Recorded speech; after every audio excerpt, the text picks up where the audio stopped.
Hello, everyone, and welcome to our noon devotional. My name is Sarah Roseboom. I am the youth minister here at Grace Avenue, and it's wonderful to be with you on this chilly December day.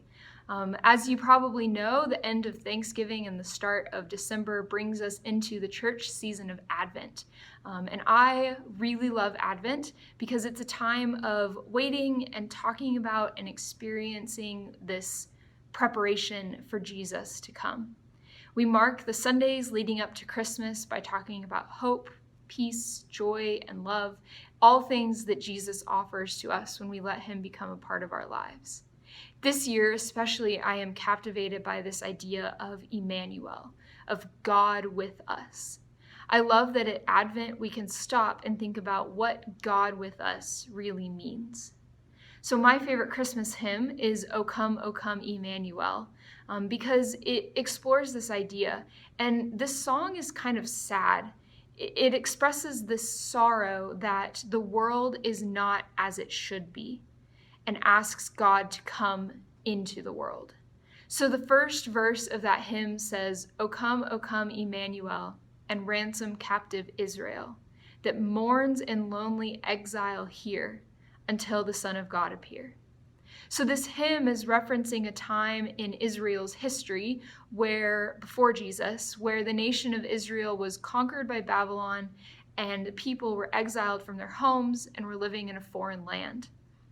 We see this time period written about by the prophets of the Old Testament. And the writings of the prophets are mentioned and referenced often in the New Testament, in the Gospels, and especially in the birth narratives about Jesus.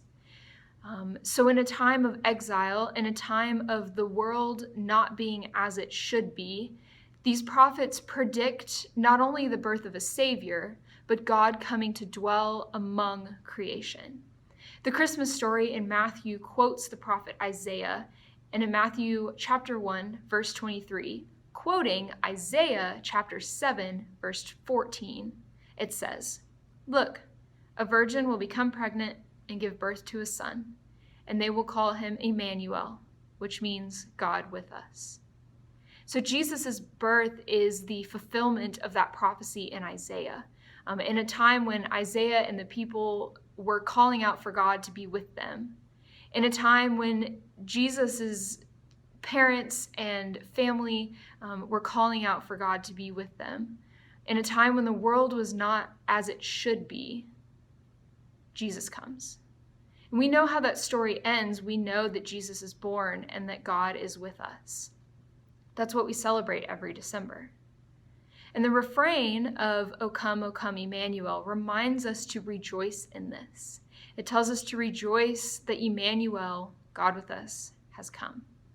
And that's the message of hope that I need, especially this Christmas.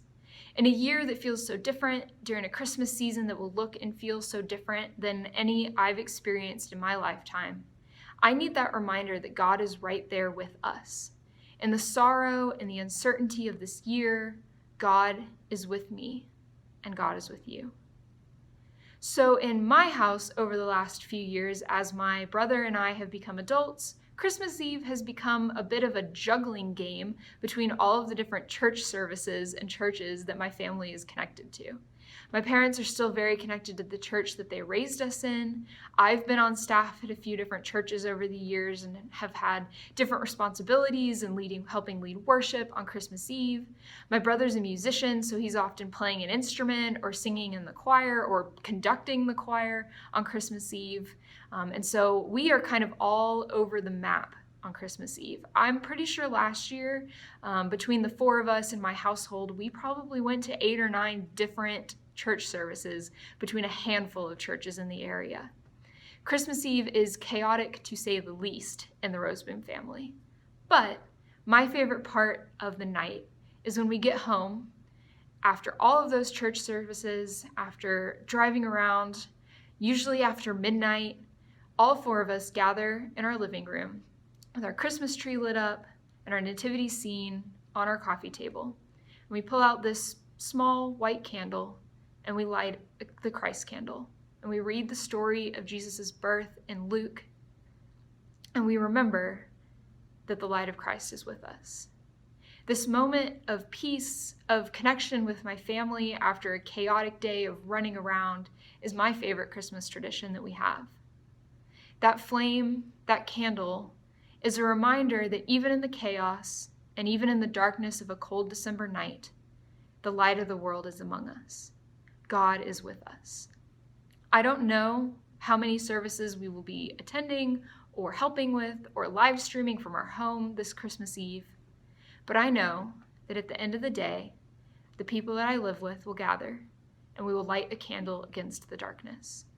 We will be reminded what the Gospel of John tells us in chapter 1, verse 5, that the light shines in the darkness, and the darkness does not extinguish the light. And I need that reminder this year, especially this year. I need that reminder that in the chaos, in the uncertainty, in the darkness, that the light is there, shining for us, that we are called to reflect into the world. I need that reminder that God is with us in all things that we experience, in the joy, in the laughter, and in the grief, and in the sorrow. My hope for you this Advent season is that you find a way to remind yourself that God is with you. In the chaos, in the excitement, in the uncertainty and obligations of the season, find a way to slow down and remember that in all of it, God is with us. And especially in a year where we are acutely aware of the pain and the grief of a world that is not as it should be, remember that the light of the world is already here, dwelling with us, building God's kingdom on this earth, with us and among us, and that the darkness cannot overcome the light. Grace and peace be with you this afternoon.